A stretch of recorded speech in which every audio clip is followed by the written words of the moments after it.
How do I become an expert? Friends, we all might have this question on our mind as to what can I do to become an expert? Some say reading, some say listening to experts, some say doing some research, and some say trying experiments. But I'm going to give you 6 simple things which you can do in addition to all of this, which you can move yourself from a novice to an expert or an amateur to a pro.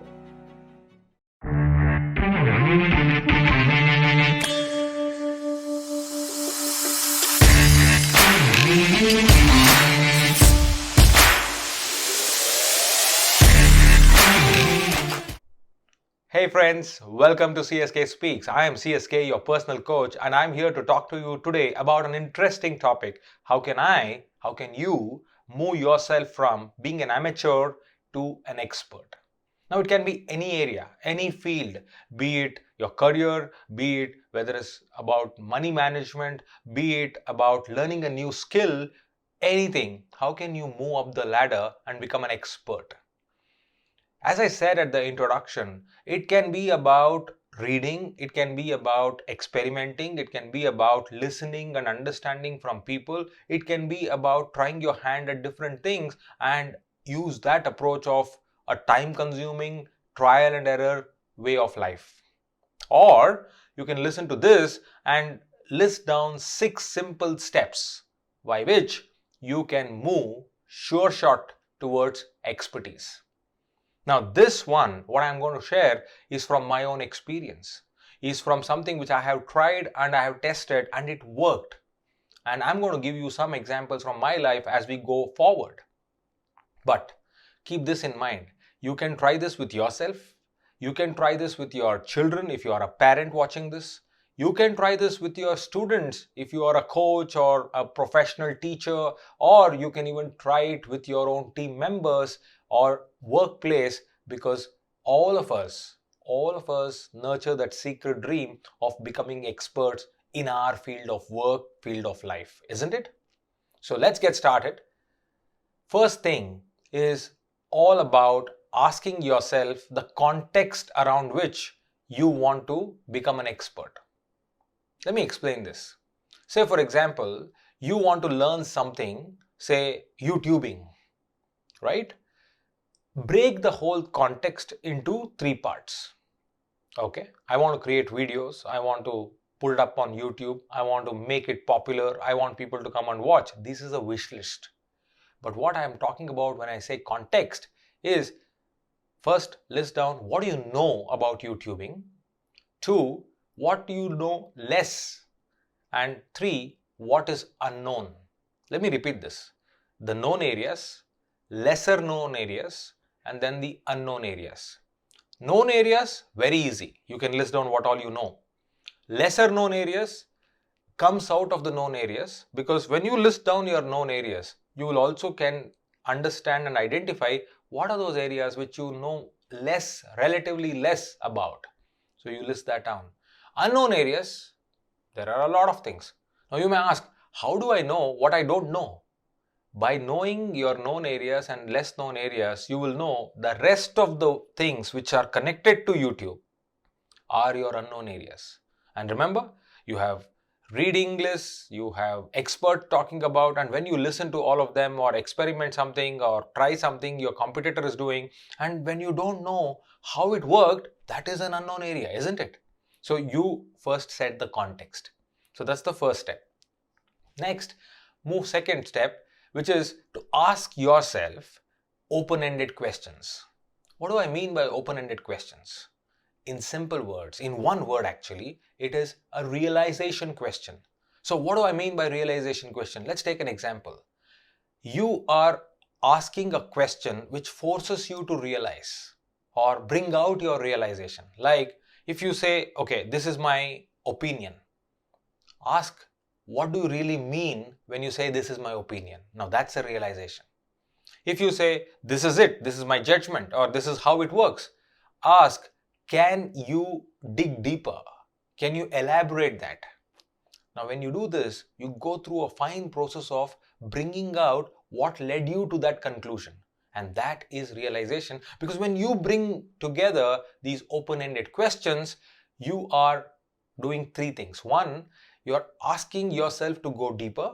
Two, you are putting it out there in public, which is openly for you to consider or anybody to look at it and take feedback and give feedback. And three, and the most important thing about open-ended question is there are no limitations. There is no one simple answer. There are many answers, and that gives you a lot of elbow room to try out and to move yourself one step at a time. So that is the second thing. Now the third thing is you have to transfer your knowledge and expertise into upgradation. Yes, refinement. Now what do I do that? How do I do that? First thing, I know something, I am aware of certain things, and I can do things to a particular level, isn't it? Now that is my knowledge. That is my current level of expertise. Now ask this question, how can I do one notch better?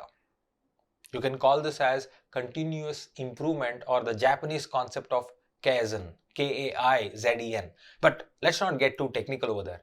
Simply put, ask yourself, can I do one step better than what I already do? Now that will help you to get into a upward spiral of refinement, and that is the third step. Now I'll pause here and quickly go back to first, second and third step. First, set the context, list the known, lesser known and the unknown items. Second, ask yourself open-ended questions, realization questions. And third, help transfer your knowledge and expertise and push it one level up, right? Now, as I said, you can do this for yourself and move yourself from a novice to an expert. You can do this with your students, with your children, with your people, or with your mentees who you want them to explore and become a better version. Explore and make them become better at whatever they want to do, or give them the nudge to become better people. So you can do all of that with these three simple steps. Now that is one. Now next go to the fourth, fifth and the sixth, the second set of steps, right? So first set of steps, we are clear. Let's go to the second set of steps. The fourth step is own it up. What do I mean by own it up? You know what? When you want to move from a novice to an expert, it is important to learn the new tools, but it is also or equally important to learn your mistakes, to learn about your mistakes. So you got to own up your mistakes, and you cannot learn if you don't own it up. So there you ask another question, and that is what I was thinking. When I did that and it did not work out, what was I thinking? When I did that and it did not give me the success I wanted, what was I thinking? What was I doing? What was I feeling? Simple things. What was I thinking? What was I doing? What was I feeling? Now, when you look at this, you own up that. And there you are actually tinkering the ingredients which contribute towards your success. So owning your current state becomes equally important. Fifth, and the next step in the series is asking questions. Yes. Normally, our default mode is assuming. We assume a lot of things and we just let it be. We really don't want to dig deeper and ask, why am I thinking the way I'm thinking? For example, let me give you a real life example.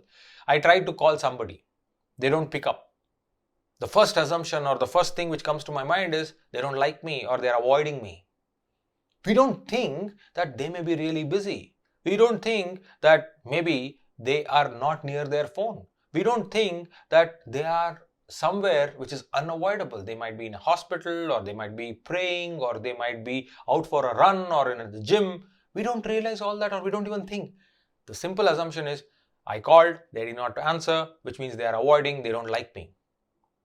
That is the problem. When we are trying to move towards expertise, you need to keep an open mind. And by keeping an open mind, what I mean is encourage yourself to ask questions. If you're dealing with your students or your children, or as a parent, allow them to ask questions. If you're dealing with your team members, ask them to ask questions. Now, what happens when they ask questions? It will, one, dissolve your assumptions, and two, even better, it will give you newer perspectives. And with newer perspectives, you are moving towards expertise, because an expert is one person who will consider the best of the available options, not stick to one option and try to make that work. Last but not the least, the sixth step in this series of moving yourself and your people around from a novice to an expert is mirroring. What is mirroring? Mirroring is all about looking at your actions. Yeah. All the while we are looking at thinking and introspecting, but now the last step will talk about your actions. Mirroring. So you do something, you follow the 1, 2, 3, 4, 5 steps, and then you implement it. In the sixth step, you mirror yourself. So you will kind of, it's like looking yourself in the mirror, right? You move your hand, you will see your hand moving, and then you get feedback as to, I should have not moved it the way I am moving it, or the way I stand, or the way I smile, or the way I comb. So mirroring will help you look at your actions. And here, the one thing which can help you to ask this question is, how did it go this time? You've done it. Ask yourself, how did it go? You may call it taking your own feedback, self-assessment, whatever you want to call it, whatever sails the boat. But at the end of the day, mirroring is an integral part of moving yourself to an expert. So these are the 6 simple steps which will help you to do that. Implement this.